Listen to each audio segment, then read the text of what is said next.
Toto je Dyson za 400 eur a toto je fén za 60 eur. A úprimne, ten rozdiel medzi nimi nie je až taký veľký, ako si myslíš. Dnes si ukážeme, či ti ušetrím peniaze, alebo sa oplatí investovať. Som barber, robím x strihov denne a preto je fén veľmi dôležitý nástroj pre moje každodenné použitie. Testoval som Dyson aj tento 60 eurový fén priamo vo svojej práci a na prvý dojem som bol veľmi milo prekvapený, že za takú nízku cenu fén značky Siguro z Alzy, ktorý je za 60 eur, sa dokáže naozaj veľmi blízko vyrovnať Dysonu, ktorého cena je fakt, že neskutočne vysoko. Čo sa týka dizajnu, obidva fény sú veľmi podobné. Teraz neviem, či Siguro a Alza chceli naozaj vyslovene napodobniť Dyson. Pravdepodobne tomu tak je. Naozaj sa veľmi podobajú. Dyson mám matne čierny, Siguro som tiež objednal matne čierny. Samozrejme sú aj iné farebné varianty. Sú ešte tuším zelená, biela, neviem, či nie aj červená a môžete si vybrať presne takú, ako sa vám hodí. Váha týchto dvoch fénov je veľmi podobná, nie je jeden, že by bol nejak extrémne ťažší, alebo druhý, že by bol extrémne ľahký, proste je to taktiež totožné a dáte mi do ruky tento Siguro fén z Alzy a dáte mi do ruky Dyson. Nevedel by som rozoznať, že ktorý je ktorý. A väčšinou si kupujete nástroje kvôli čomu? Kvôli tomu, aby sa vám lepšie používali. Holiace strojčeky taktiež. Kúpite si lepší kvôli tomu, aby sa vám lepšie používal, aby sa vám lepšie robila vaša práca. Siguro si dokážete kúpiť aj s difúzerom. Ja som si kúpil tú lacnejšiu verziu, kde difúzer nie je, tam iba klasický nástavec. Tento nástavec, hej.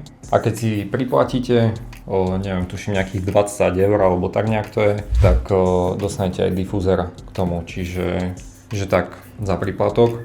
No Dyson samozrejme za tých 400 eur už má všetky tieto nastavce v cene.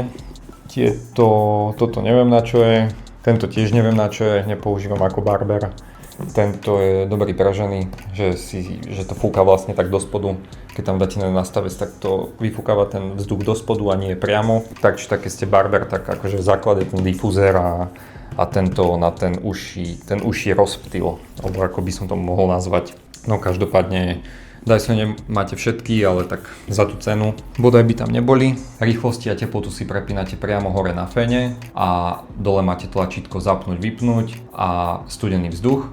No a Siguro, tam je rozdiel. Hore na féne je ako keby displej, vyzeral by dotykový, ja som si myslel, že bude dotykový, ale všetko si prepínate spodnými tlačítkami. Meníte tým ako keby režimy. Dajme tomu, fúkate klientovi hlavu s teplým vzduchom, zrazu chcete studený a nekliknete jedno tlačítko a ide studený, ako na Dysone. Musíte sa preklikať cez všetky tie režimy a až potom vám ide studený vzduch. Jediná nevýhoda, čo je, príde mi to tak viacej komplikované ako na Dysone, čiže pre každodenné používanie v salónoch je podľa mňa komfortnejšie používať Dyson. Aký je tam ešte rozdiel, tak kábel je kratší. Na Dysone je naozaj dlhý kábel, nemal som problém natiahnuť šnúru až ku kresle.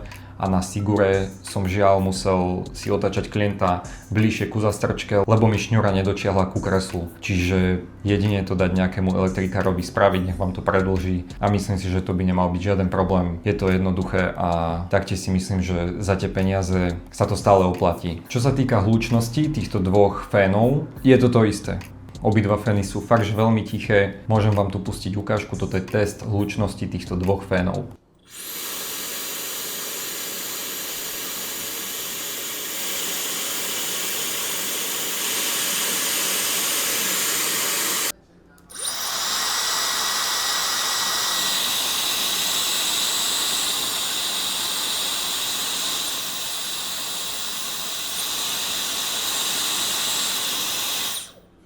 Ako ste mohli počuť, veľmi podobné a pomer cena výkon Siguro zatiaľ vyhráva. V čom je Dyson lepší ako Siguro fén za 60 eur? Jediné, čo ma napadá, je naozaj prepínanie iba tých režimov, pretože je to rýchlejšie a Siguro to má trošku zdĺhavejšie. V čom ma ale Siguro fén naozaj prekvapil, je vlastne úplne všetko. Za tú cenu, pomer cena-výkon, je to úplne že bezkonkurenčné. Hlučnosť, dizajn, veľkosť, malinký, kompaktný, super. Sila rovnaká. Zas pozor, čím silnejší fén neznamená, že je lepší. Odskúšal som aj silnejšie fény, ale zas napríklad mne, je to samozrejme o tom, že komu sa s čím robí lepšie a tak ďalej. Mne sa so slabšími fénmi robí lepšie, pretože zas čím viac fúkajú, tak neznamená to, že to rýchlejšie vysuší. Zas sú tie vlasy také, že horší to ten prirodzený tvar tomu. Čím je viac toho priamého fúkania do tých vlasov, tak tým ten tvar sa mení a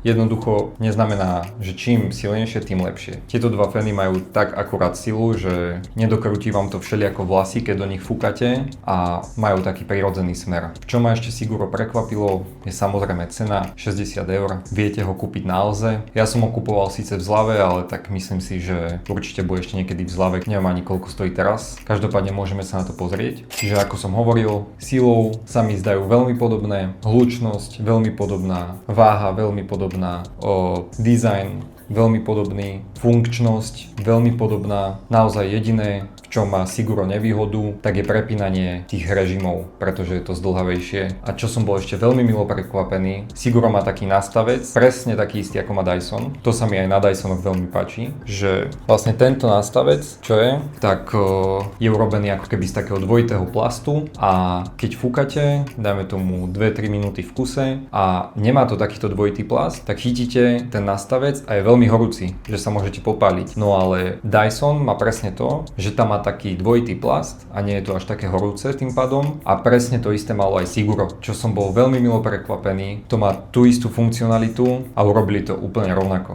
Čiže 101 za 60 €, 101. Ako to teda vidím, kedy si kúpiť Dyson a kedy si kúpiť Siguro. Dysony používajú top salóny, je celý marketing za tým a je to veľmi veľká značka a veľmi kvalitná značka. Ak chcete mať 100% kvalitný produkt, odporúčam Dyson a je to viac prispôsobené tým salónom ako domácemu použitiu. Čiže je to veľký brand, je to trend. Ak chceš, aby videli tvoji klienti, že investuješ do toho, aby sa ti komfortnejšie pracovalo a aby to ocenili aj tvoji klienti, pretože určite aj tvoji klienti vedia, že čo je to Dyson a samozrejme každý pozná, čiže je tam taký wow efekt. Tak vtedy si kúp Dyson a ak si začínajúci barber a chceš mať top kvalitu, ktorá sa vyrovná špičkovým značkám a ušetriť nejaké tie peniaze, choď do tejto značky Siguro, ktorá mňa veľmi milo prekvapila a určite to stojí za to ju minimálne skúsiť a ako hovorím, ideálne pre začínajúcich barberov zakúpiť si tento fén. Keď nemáš moc peňazí na to, aby si kúpil drahý fén, tak tento fén je podľa mňa veľmi dobrá možnosť. A otázka znie,